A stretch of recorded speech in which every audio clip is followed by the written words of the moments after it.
गहलोत सरकार में पूर्व मंत्री राजेंद्र गुढ़ा को जब सदन में स्पीकर के सामने लाल डायरी रखने की इजाजत नहीं मिली तो गुढ़ा ने सदन के बाहर वही लाल डायरी लहराते हुए गहलोत सरकार पर गंभीर आरोप लगाए और कहा गया कि कांग्रेस विधायकों ने सदन में उनके साथ बदसलूकी की। राजस्थान के पूर्व मंत्री राजेंद्र गुढ़ा ने आरोप लगाया कि 50 लोगों ने उनसे मारपीट की।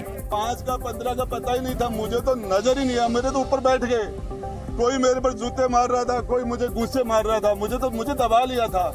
सदन के बाहर हाथ में लाल डायरी लिए राजेंद्र गुढ़ा रोने लगे। उन्होंने कांग्रेस विधायकों पर लाल डायरी छीनने का आरोप लगाते हुए धमकी भी दे डाली। आधा पार्ट मेरे पास अभी और है।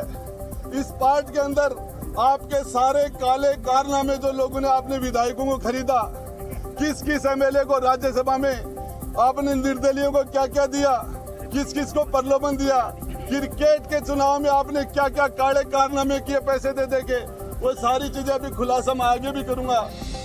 इसी लाल डायरी ने गहलोत सरकार को गिरने से बचाया था।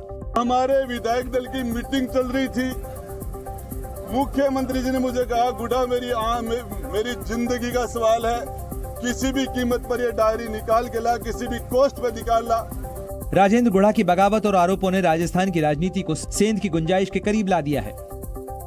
राजेंद्र गुढ़ा के हाथ में मौजूद लाल डायरी पर राजस्थान में राजनीतिक संग्राम छिड़ गया है। राजस्थान के सीएम अशोक गहलोत इसे पार्टी का अंदरूनी मामला बता रहे हैं, तो वहीं बीजेपी का कहना है कि लाल डायरी से जुड़ा सच सामने आना चाहिए। बीजेपी ने राजस्थान में हो रहे राजनीतिक क्लेश पर प्रेस कॉन्फ्रेंस की और कहा कि डायरी राजस्थान से दिल्ली तक के नेताओं के राज खोलेगी। डायरी का रहस्य जो है निश्चित रूप से जिस दिन खुलेगा उस दिन राजस्थान में एक बड़ा हंगामा होने वाला है। कई लोगों के राजनीतिक वजूद हमेशा हमेशा के लिए समाप्त हो जाएंगे। वहीं बर्खास्त होने के बाद राजेंद्र गुढ़ा ने गहलोत सरकार के खिलाफ आरोपों का पिटारा खोल दिया है, जिसके बाद खुद उनके बीजेपी के संपर्क में होने के आरोप लग रहे हैं। गुढ़ा ने कहा कि अब वो जनता के बीच जाएंगे और गहलोत सरकार की पोल खोलेंगे। कोई लाख 2 लाख 10-20 लाख का नहीं था, 2-5 करोड़ का नहीं था, उसके अंदर 100-200 500 करोड़ का लेन देन। मैं लड़ाई लड़ूंगा, पब्लिक में जाऊंगा, आपके पास आऊंगा। 21 जुलाई को राजेंद्र गुढ़ा ने सदन में महिलाओं की सुरक्षा का मुद्दा उठाते हुए अपनी ही सरकार को घेरा था, जिसके बाद सीएम गहलोत ने उन्हें मंत्री पद से बर्खास्त कर दिया था। देश में एसयूवी और एमपीवी जैसी बड़ी गाड़ियों का क्रेज तो बढ़ा ही है, साथ ही सनरूफ फीचर वाली गाड़ियों की डिमांड भी बीते कुछ सालों के अंदर तेजी से बढ़ी है। आंकड़ों की माने तो भारत में बिकने वाली हर 4 में से 1 कार सनरूफ फीचर से लेस होती है। 2019 में गाड़ियों की कुल बिक्री में सनरूफ वाली गाड़ियों की हिस्सेदारी करीब 5% थी, जो 2023 में बढ़कर 26% तक पहुंच गई है। एक्सपर्ट्स का मानना है कि भारत में जैसा मौसम होता है वहां सनरूफ की बहुत जरूरत नहीं है, लेकिन बीते कुछ सालों के दौरान सनरूफ जरूरत की बजाय लग्जरी और स्टाइल स्टेटमेंट के तौर पर मशहूर हुआ है। सनरूफ के प्रति भारतीय ग्राहकों के मिजाज को भांपते हुए कार कंपनियां एसयूवी सेडान और यहां तक कि हैचबैक में भी अब सनरूफ का विकल्प दे रही हैं। एक समय में सनरूफ बीएमडब्ल्यू, मर्सिडीज और ऑडी जैसी लग्जरी गाड़ियों की पहचान हुआ करता था, लेकिन आज कंपनियां 10 लाख रुपए तक की कारों में भी सनरूफ का विकल्प दे रही हैं और सनरूफ वाले मॉडल के लिए ग्राहक 50,000 रुपए ज्यादा खर्च करने के लिए भी तैयार नजर आते हैं। पाकिस्तान में बाढ़ बारिश की वजह से अब तक 13 लोगों की मौत हो चुकी है।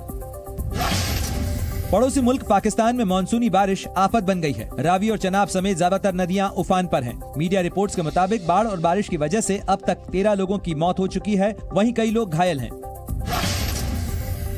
इंडोनेशिया में एक नाव डूबने से 15 लोगों की मौत हो गई, वहीं 19 लोग लापता बताए जा रहे हैं। इंडोनेशिया की रेस्क्यू एजेंसी के मुताबिक नाव पर करीब 40 लोग सवार थे।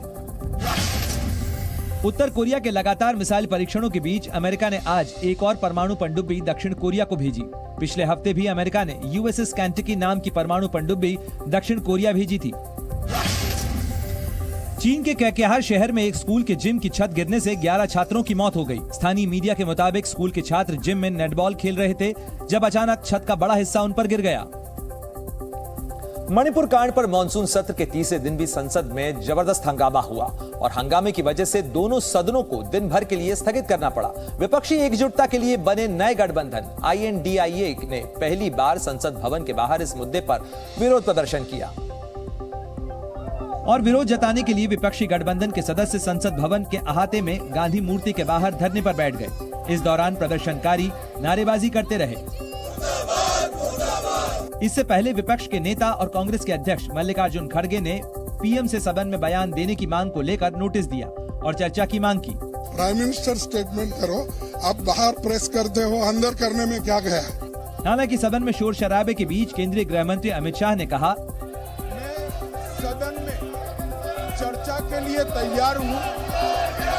मुझे मालूम नहीं है कि विपक्ष क्यों चर्चा करने देना नहीं चाहता। इससे पहले रक्षा मंत्री राजनाथ सिंह ने भी संसद के गतिरोध को खत्म करने के लिए विपक्ष के 3 बड़े नेताओं से बात की, जिसका कोई नतीजा नहीं निकला। एक तरफ विपक्ष मणिपुर कांड को लेकर बापू की प्रतिमा के पास प्रदर्शन कर रहा था, तो दूसरी तरफ बीजेपी ने राजस्थान में महिलाओं के ऊपर अत्याचार का आरोप लगाते हुए विरोध जताया और पार्टी के सांसद बापू की प्रतिमा के नीचे पोस्टर लेकर नारेबाजी करने लगे। राजस्थान की सरकार होश में आओ, होश में आओ, होश में आओ। यानी विपक्ष के प्रदर्शन के जवाब में बीजेपी ने भी महिलाओं की सुरक्षा के बहाने कांग्रेस और अशोक गहलोत सरकार के खिलाफ मोर्चा खोल दिया। 3 साल से महिला दुष्कर्म के अंदर राजस्थान नंबर 1 है। जाहिर है महिलाओं पर जुल्म का मुद्दा सभी दलों के लिए फिलहाल सियासी मुद्दे में बदल गया है।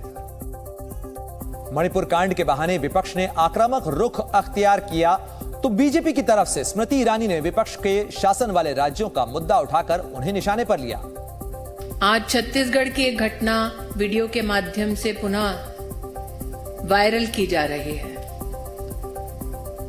प्रधानमंत्री जी ने उस पर भी कोई टिप्पणी नहीं की है।